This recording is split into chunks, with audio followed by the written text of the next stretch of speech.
copyrighted program created by Rio Grande. Miami County Sheriff's Office calling all cars, attention all cars, broadcast 270 regarding a missing person. Be on the lookout for Peter Silcock. He disappeared from his home this day. Maybe a murder. That's all. Roll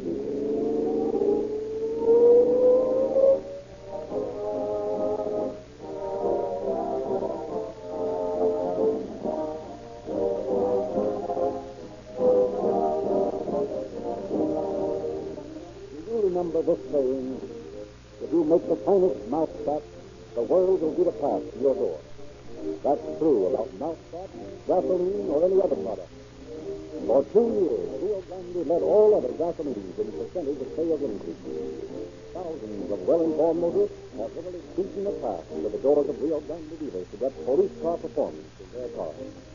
Engineers, purchasing agents, police and fire departments, those who trust gasoline, those to whom gasoline means the most, have specified Rio Grande cracked gasoline in all their emergency equipment month after month. Except no substitute for police car performance. Yet the added mileage, quicker starting, increased power that Rio Grande cracked gasoline gives. Nothing can stop the march of progress of a definitely superior product. And also that's true about Realine, the 100% paraffin-based motor oil that engine heat cannot break down or cold weather slow down. Patronize your independent Rio Grande dealer from now on.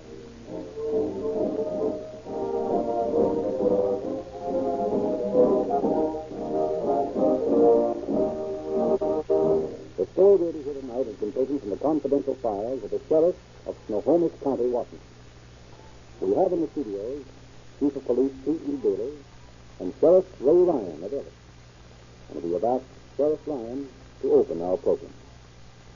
I wish to extend to the audience of Calling All Cars the greetings of the Northwest in general and of the state of Washington in particular. The problems of law enforcement are alike regardless of the section of the county in which they arise, and regardless of section, crime is the same losing game in one state that it is in the other. It has always been a mystery to me why a criminal ever gets the idea that he can commit a crime and get away with it. In the story we are to hear tonight, you will see the part played by cooperative citizens in solving our crime. It is the cooperation of such persons and the close, harmonious work of law enforcement agencies that make more emphatic the statement that, regardless of motive, method, or purpose, crime cannot pay.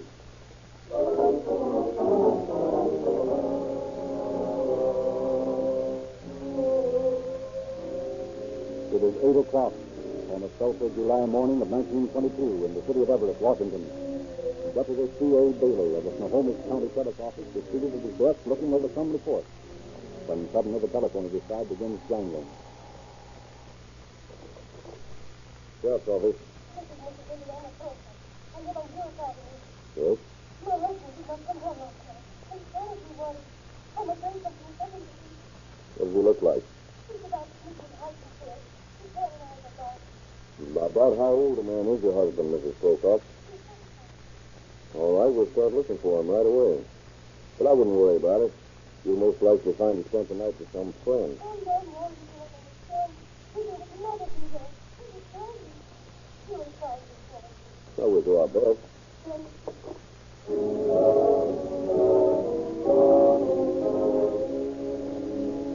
Deputy Bailey immediately makes a routine check of the jails and hospitals, but fails to find any trace of the missing man. Beginning to wonder if there isn't some real basis for Mrs. Pocock's fears after all, Bailey decides to drive over and see her.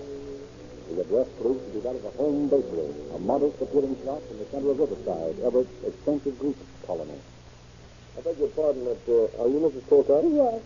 My name is Bailey. I'm from the sheriff's office. Oh, yes. You have come about my husband. That's right. Have you had any word from him yet? No, no word.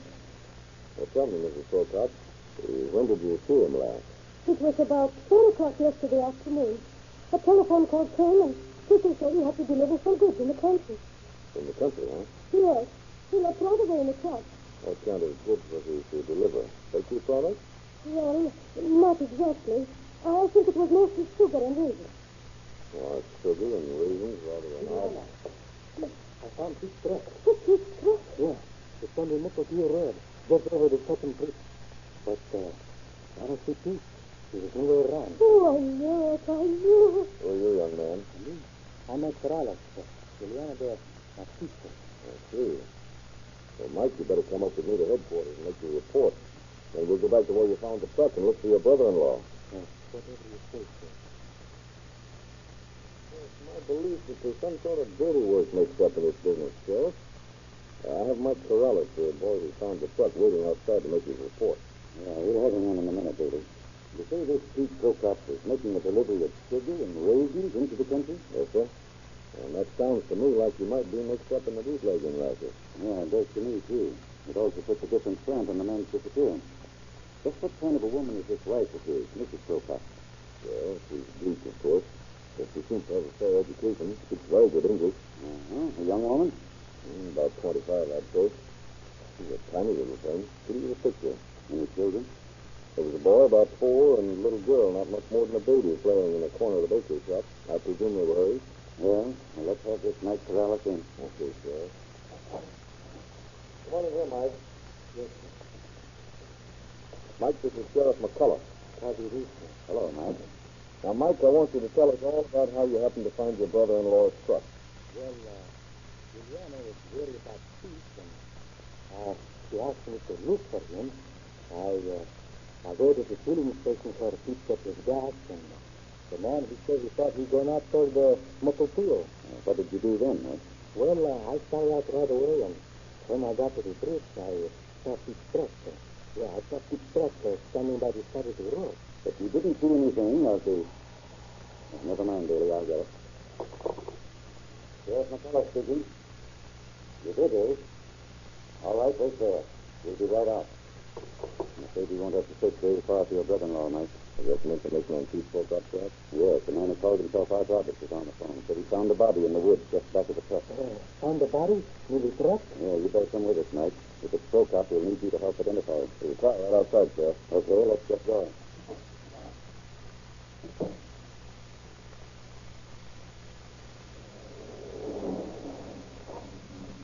You got Pete Prokop's truck, Mike? Yes, sir. That's the one. There's a man standing beside it. That must be Robert, the man who phoned you, Sheriff. Yeah, more likely. Well, get out. You're Sheriff McCullough, aren't you? That's right. Body I called your body's right near that path leading into the underbrush there. I stumbled down it less than an hour ago. All right, go on ahead and show us the place. We'll follow. Yes, sir.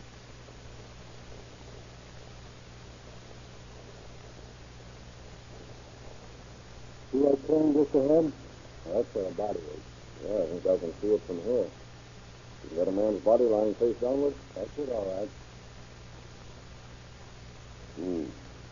He's dead, all right. It's him. That's Pete. Well, it's plain the killer wasn't taking any chances on his victim living to tell the tale. His pockets have been pulled out and rifled. Robbery might have been the motive. Yeah. Was your brother-in-law in the habit of carrying much money around with him, Mike? Yes, sir. He always had quite a bit of money in his billfold. The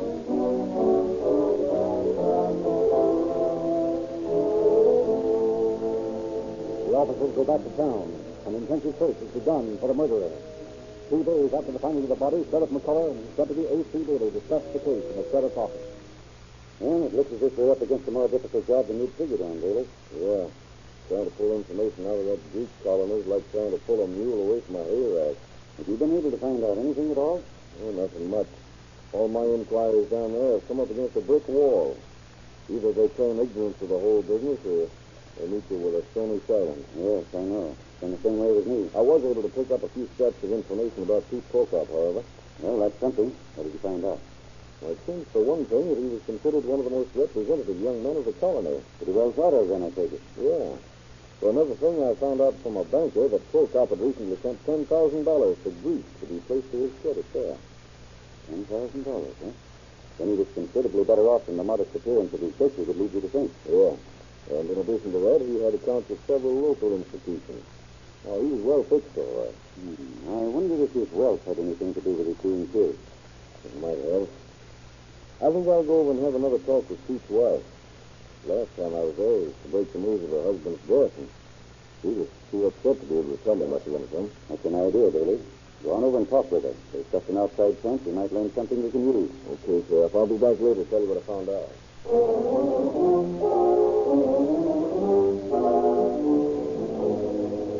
But Mrs. Philpott had no more information to give. Months slipped by, and then one night, Sheriff McCullough and Deputy Daly dropped into a little Greek coffee house. They were talking to the wrinkled old woman who was serving. Didn't Pete Prokop used to eat in here pretty often? Yes, sometimes. Mrs. Prokop is still coming. Oh, is that so? But he never catch man who's here at Pete Prokop, huh? No, I'm afraid not. You know, it's a funny thing that anyone should have wanted to kill Pete. After all, he was a good, hard-working man who thought only of business. You think so? Maybe that's why he got killed. Maybe he seen too much. Excuse me. I got to wait on customers. What do you suppose you meant by that? See, I don't know. Well, let's get back uptown. Yeah. Well, that crack of the old woman has got me puzzled. There was a world of meaning behind the way she said that. Just me. Now, look, there's the home bakery up the street. Isn't that Eliana Prokop standing in the doorway? Yeah. Wonder who the young fellow is standing beside her. Yeah, some friend, I suppose. Oh, we might as well say hello to her. Oh, of course. Good evening, Mrs. Prokop. Good evening. I thought perhaps you might have decided to sail for Greece by this time. Oh, no, I cannot go now. No? It would not be the same without Peter. And besides, Joe here, Peter's brother, he's helping me with the shop. Oh, I see. Well, I wish you all the luck in the world. Thank you. Well, good night. Good night, Mr. Daly. Yeah, it seems that 3 months' time has made her forget her Greece. She's careful enough now, Daly. Yes, I noticed that. I wonder. Wait a minute, Daly. Oh, what is it? They just went into the shop together. You can see her drawing the suit across the street here. Yeah, you can see a silhouette of it, eh? If my hunch is correct. There, Daly. You see that? You can see both the silhouettes now. Perhaps you're right, Sheriff. So that's what the old woman meant when she said Peter thought too much about business. Yeah, it looks as if our Prokop was slaving away. His brother was stealing his wife. If that's the case, it may prove to be the motive we're looking for. But in the event, it's worth looking into, and the sooner the better.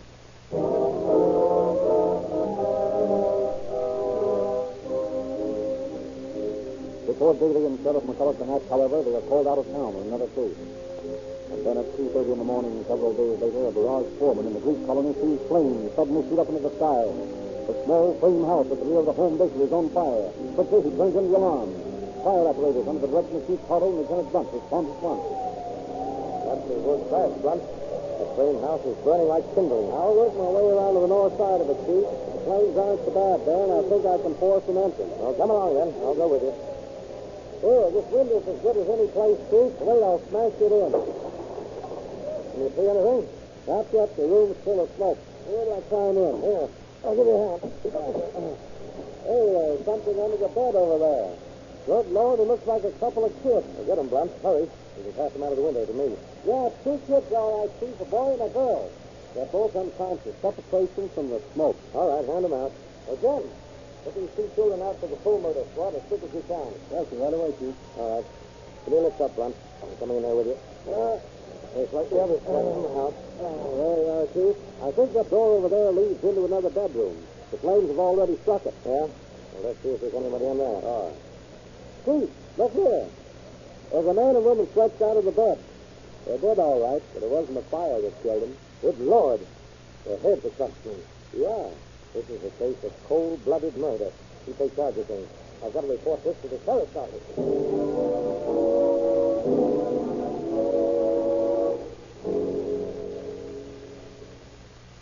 You got here in a hurry, sir. Yeah, Daly and I just getting back to town and your call came in, fella. So somebody killed Eliana Prokop and her brother-in-law, eh? Yes? I took the liberty of removing the bodies from the house. Naturally. For a while there, we weren't sure we could get the fire under control. It's out now, though. How they killed him, Carl. Both dead. Everything was done to save them. They were too far gone. Suffocation. Oh, that's a shame. There's something else I want to tell you, sir. And maybe it'll be connected to the murders. Yeah? What's that? This fire was no accident. It's what we call a flash fire. Set with oil in a deliberate attempt to conceal the crime. And maybe it'll be connected to the murders. Yeah? What's that? This fire was no accident. It's what we call a flash fire. Set with oil in a deliberate attempt to conceal the crime. Well, that doesn't surprise me. Well, come on, Bailey. Let's take a look at the room where the bodies are found. This complicates matters, doesn't it, Sheriff? We had figured out that Anna and Joe had plotted Pete's death. Now what's the answer? Well, your guess is as good as mine. If they plotted Pete's death so they could be together, then who killed them? Too much for me. Here we are. I think it's the bedroom. Yeah, it's the bedroom, all right. Whoever did this job did it thoroughly. Yeah. I wonder how these pieces of firewood got here. They're scattered all over the floor. Yeah, I was just noticing. The bedroom's a funny place for firewood. Look here, Sheriff. I think we found the murder weapon. Yeah? What's that? This piece of firewood I just picked up. The side and one end are covered with blood. By George, you're right, Bailey. There's no doubt in my mind that that's the instrument used to crush the skulls of Joe and Ileana. Can I speak to you for a few minutes, Sheriff? Oh, hello, Mike. How'd you manage to get in here? I thought there was an officer posted at the door. There is, but I guess you know who I was. This is a terrible scene with me. Yes, certainly is. But what is it you want to see me about? Well, I saw you and Mr. Bailey coming here, sir. I followed. I thought you might have some idea who killed my sister. I wish I did, Mike, but I'm afraid I don't. But now that you're here, you might be able to tell us a few things we want to know. Sure, if I can. Now, this fellow, Joe Prokop, when did he come to live at the Bakers? He wasn't here when Peter was murdered. No, he came just a few days after Pete was killed. And he was given a room in the house? Sure. Didn't you think that was rather strange? No, why should I? He was Pete's brother, wasn't he? Yes, I suppose he was. Now, Mike, I think perhaps you'd better leave us. Mr. Bailey and I have a lot of work to do. We'll let you know the minute we learn anything. Okay. And thanks a lot, sir. Yeah. Well, if the kid's not wise, there's no sense in adding to his grief. That's true. You know, Sheriff, I'm certain this crime and Pete's murder are linked in some way. Do you think Ileana might have had still another admirer? Someone who wanted her badly enough to have killed Pete, and then when Joe entered the picture, gone completely berserk and murdered them both? More than a possibility. I got a hunch I may be able to learn something from one of the neighbors. So while you're checking up here, I'm going to see what I can find out.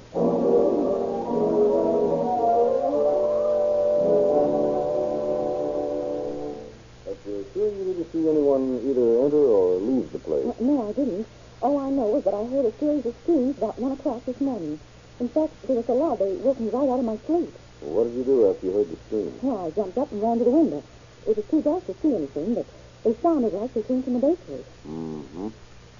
About how long have you known Ileana Prokop, Miss... Theodore. Mary Theodore. Miss Theodore? Oh, I've known her for years. As a girl, she was the belle of the colony. She had beaux below us.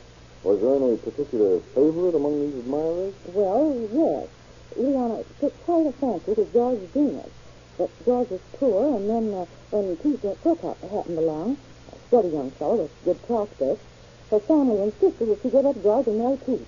Uh-huh. And how did George, Venus, is that his name? How do you feel about that? Oh, he took it like a man. In fact, he attended the wedding and later was a frequent visitor to their house. That is, he wasn't here about a year ago when he moved to Morton. I see. Well, thank you, Miss Theodore, for your information. Good day.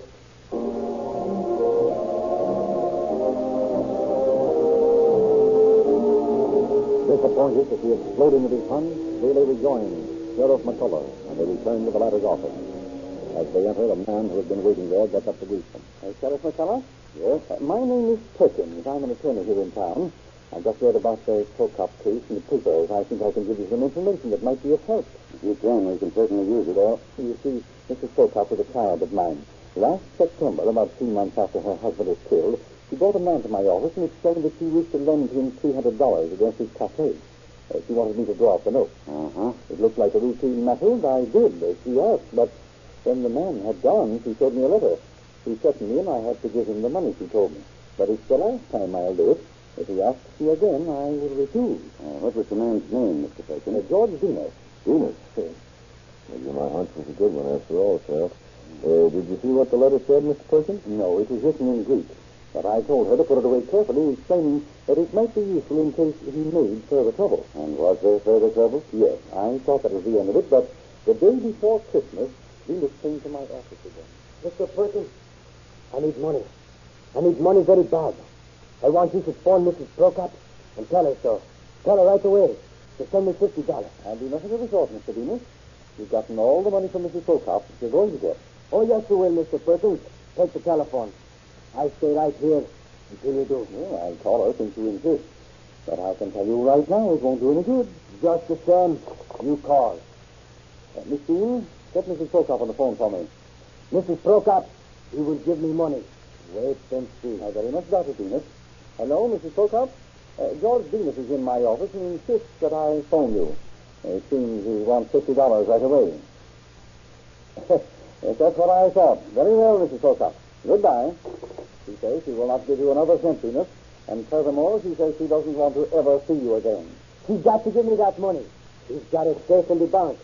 Ileana, he would give me the money. But Joe, he got Ileana. I fix Joe.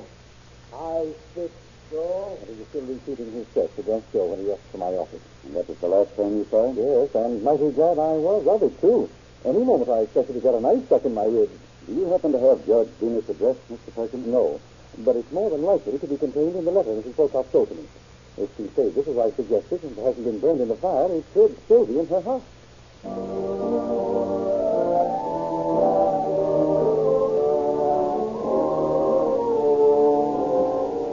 Word is immediately sent out to search for any letters that might have survived the fire in the Prokop home, and luck plays into the officer's hands. For police, under Captain Claw, discover an undamaged packet of letters in the bottom of a badly charred trunk. An interpreter is called in to translate a note that was signed with Venus' name. He promptly lays aside two, which he copies into English. Two of them, eh? The first one starts out, Billy. Read what it says. The date is September 1st, 1922. The address is Morton, Washington. Morton, eh? Yes, sir. Evidently, this is the letter Eliana showed to Mr. Perkins. Huh? What does it say? Mrs. Eliana and Joe, please, soon as you receive my letter, wire me $300 at once. If you don't send me the money, both you parties are going to be in jail. No joking about it. You know what you have been doing.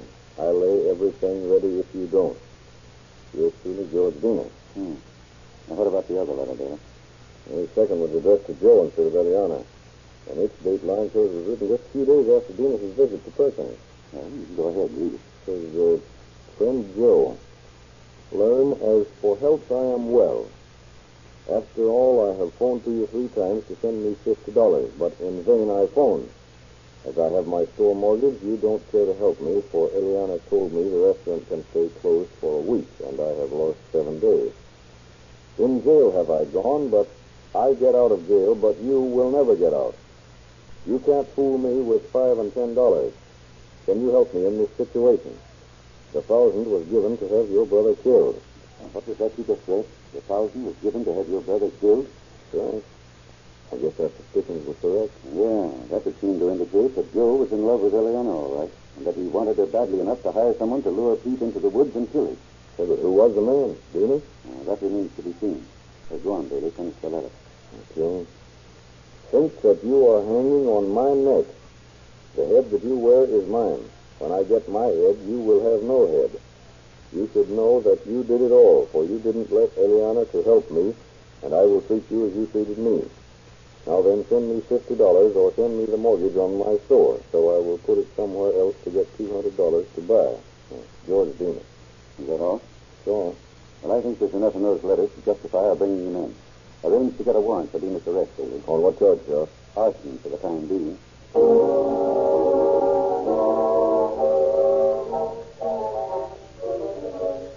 That same night, Sheriff McCullough and Deputy Bailey traveled 200 miles to Morton and bring back George Venus on the arson charge. The next morning, in McCullough's office. Now, Venus, let's hear why you started that fire in the bakery Saturday morning. I didn't start that fire. I was in Morton then. Ask anybody there. And I suppose you didn't write this threatening letter to Mrs. Prokop either. Not me. Not George Venus. I wouldn't do that thing. Mrs. Prokop and Joe were my friends. I had respect for them. And you insist you were in Morton on the morning of the fire? I was in Morton. All right, boys. Lock him up. Yes, sir. Come on, Miss. Sheriff McCullough. Oh, hello, Mike. Come on in. Yeah. What's on your mind, Mike? That was George Venus they just took out of here, wasn't it? I heard you arrested him. That's right. Did he admit he did it? No. He said he was in Morton when the killings took place. Well, if Venus said that, he lied. He wasn't in Morton last Friday night. He was here in the bakery. In the bakery? Can you prove that night? Yeah. I was cleaning up when one of the neighbors come in. She wanted some bread, But Liliana and Venus were arguing about something in a corner and didn't pay no attention to her. Finally, she had to interrupt and asked Liliana to get it for her. Would the neighbor be willing to identify Venus? Sure. When I talked to her about the argument later, she said he was very angry about something, and I heard him tell Mrs. Prokop, better be careful. You know what happened to Pete? The same may happen to you.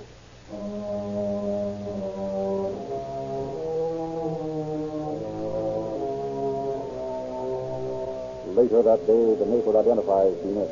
He still clings to the story of being in Morton at the time of the fire. And Sheriff McCullough and company of Haley goes back there to check on it. In Morton, they can find no one to corroborate Venus' story, but they do receive some valuable information from a woman acquaintance of his. Information that they turn to good account when, on returning to others, they again confront their prisoner. Just what made you think you could make that little bluff of yours work, Venus? What do you mean? You know what I mean.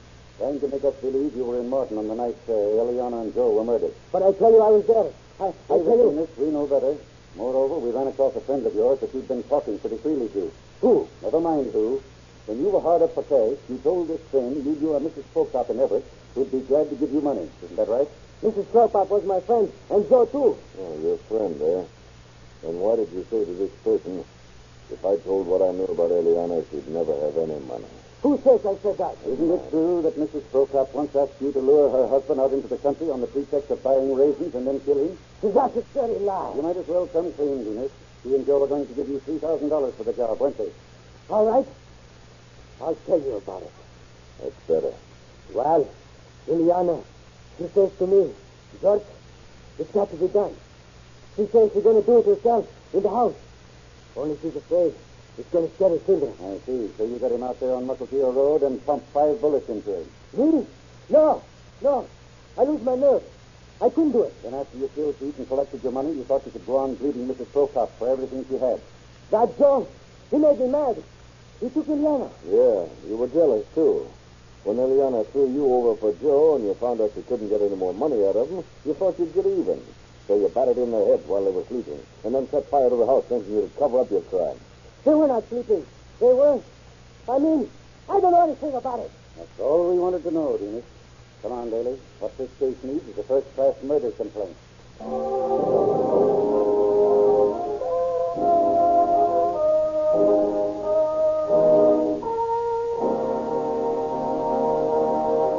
In just a moment, Chief of Police Bailey will conclude our program. Rio Grande Cracked is known as the gasoline of police car performance. And wherever you buy Rio Grande Cracked gasoline, you can buy Real Lube motor oil, refined from the highest priced mid-continent crude oils. It's de-waxed, de-jellied, super refined, and made available to you at all Rio Grande stations in tamper-proof cans. Get police car performance with Rio Grande Cracked gasoline and Real Lube motor oil at your independent Rio Grande dealer tomorrow. And now, Chief Bailey. And George Venus was brought to trial before Judge Garcia Austin. He was found guilty of the murder of Pete, Eleanor, and Joe, and sentenced to spend the remainder of his life in prison at Walla Walla. Thus ends the story of another crime that did not pay.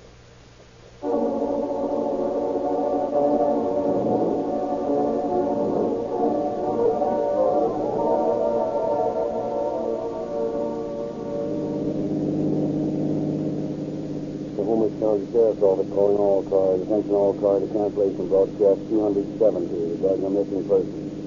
Suspect in this case are now in custody. That's all.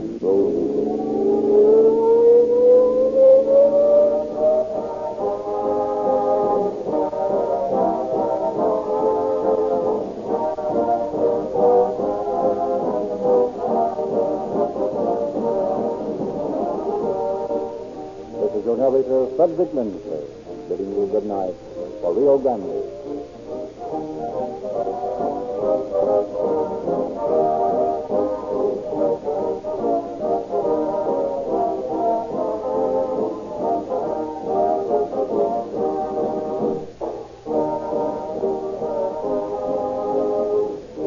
Next week at this time, Rio Grande will present The Case of the Careless Caretaker. This is the Columbia Broadcasting System.